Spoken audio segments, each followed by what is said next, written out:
guy, Pep. Pep, what's going on? Yo, good morning, Patrick. Good morning to all the KCAL rockers out there. We just wrapped up the big Dodgers and Angels little two-game series, Freeway style. And it was kind of weird. Not that the Dodgers won a couple games against the Angels, but it was the same exact score. And the Halos with Mike Trout and Shohei Ohtani could not score a single run. Back-to-back 2-zip wins for the LA Dodgers. And it's funny. I mean, the Dodgers were sliding hard. Yeah. The Angels were surging hard. And, of course, the Freeway Series comes together. It's like playing against your brother. It's just different. A lot more emotions are going on. And the Dodgers pull out of their slide immediately and then just flip it on them.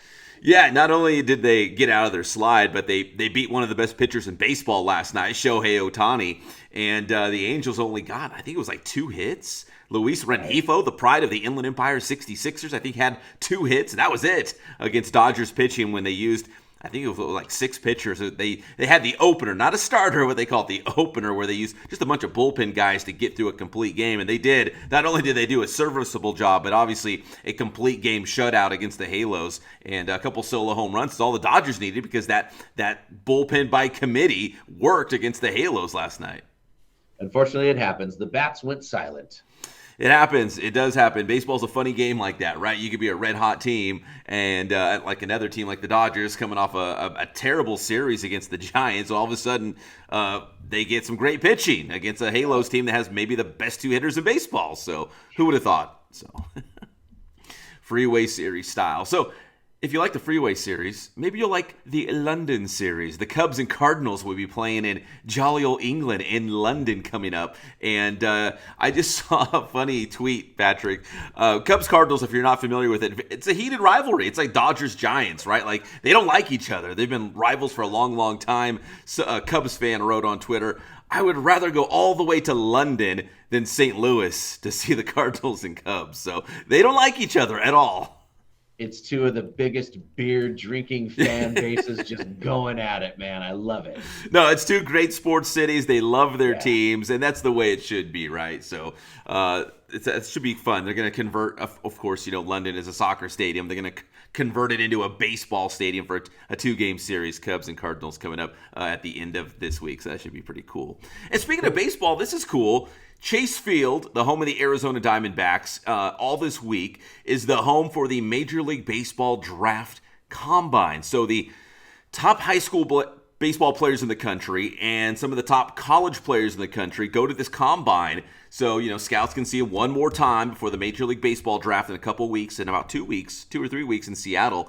And a couple of our Inland Empire guys are there and lighting it up on the Major League Baseball Network if you watch that sort of thing. Eric Bitonti from Aquinas and San Bernardino, Luke Scheer from Yucaipa High School, and a couple guys from Norco, Cameron Kim and Grant Gray. They're both committed to UCLA, but Kim and Gray are actually probably going to be picked pretty high. So Patrick, that's always the big decision, right? If you're a high draft pick, especially for these high school kids, do you go to your dream school like UCLA, or do you go chase the money? You're probably going to get millions of dollars depending where you get picked.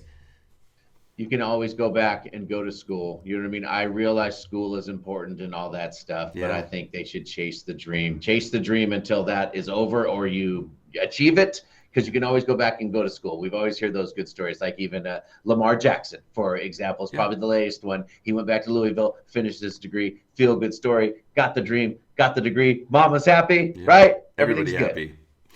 You might be surprised to hear this, but I was never in that situation where I had to pick go pro or go to my favorite Division I, program on a full ride scholarship. That didn't happen to me, but but I could imagine. Obviously it's kind of a business decision. If you get picked high enough, you're going to make a lot of money. How do you say no? But maybe if you aren't drafted as high as you thought you might be, maybe you go to college first for a couple seasons and then go pro. So, but a good spot for these guys to even just be at the draft combine. So if you watch MLB Network, in fact, our guy Eric Bitonti from Aquinas High School was crushing home runs in that stadium. And they said, man, of all the high school kids, he probably has the best power. So he's probably a first-round draft pick.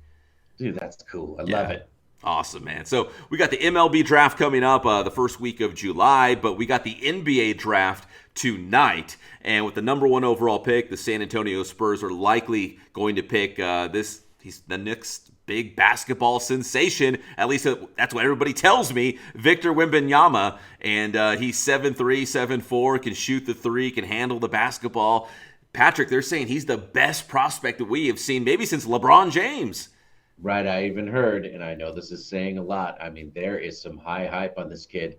Maybe not better since LeBron James. Maybe the best ever. People are even going, the best prospect ever. Absolutely unbelievable. One sidebar, if you did see him throw out the first pitch at the Yankees game, it was terrible. But in his defense, if you saw the picture on Instagram of the baseball in his hand, I would love to say that it looked like a golf ball. It looked as big as a small tangerine. It was insane. It's like, how could he throw it? It looked like a ping pong ball in his hand. Yeah, no, I saw that same picture. And yeah, picture yourself holding a ping pong ball or a golf ball. It might be kind of difficult to throw. Yeah, so don't judge him on his baseball pitch, because he is a great basketball player. But man, if you look at the history of NBA drafts, Patrick, it's not an exact science. We've had guys go number one, and they were complete busts. So is this guy going to be great? I hope he is. He's going to make a lot of money, but man, it is not an exact science, and NBA teams whiff all the time on the draft. Could be going to a great place, though. As you know, San Antonio is what is expected. Obviously, it's supposed to be already locked in, but people are saying, hey, it's not going to be a Tim Duncan situation. Tim Duncan was so polished and good. He was ready to go by year 2, and he had David Robinson, obviously. Yeah. They say this kid, it may take a couple years, but he should be unbelievable. Yeah, that's what they're telling us, right? That he's like the next big thing. So we'll see. And he's huge. Like I said, he's got the whole thing.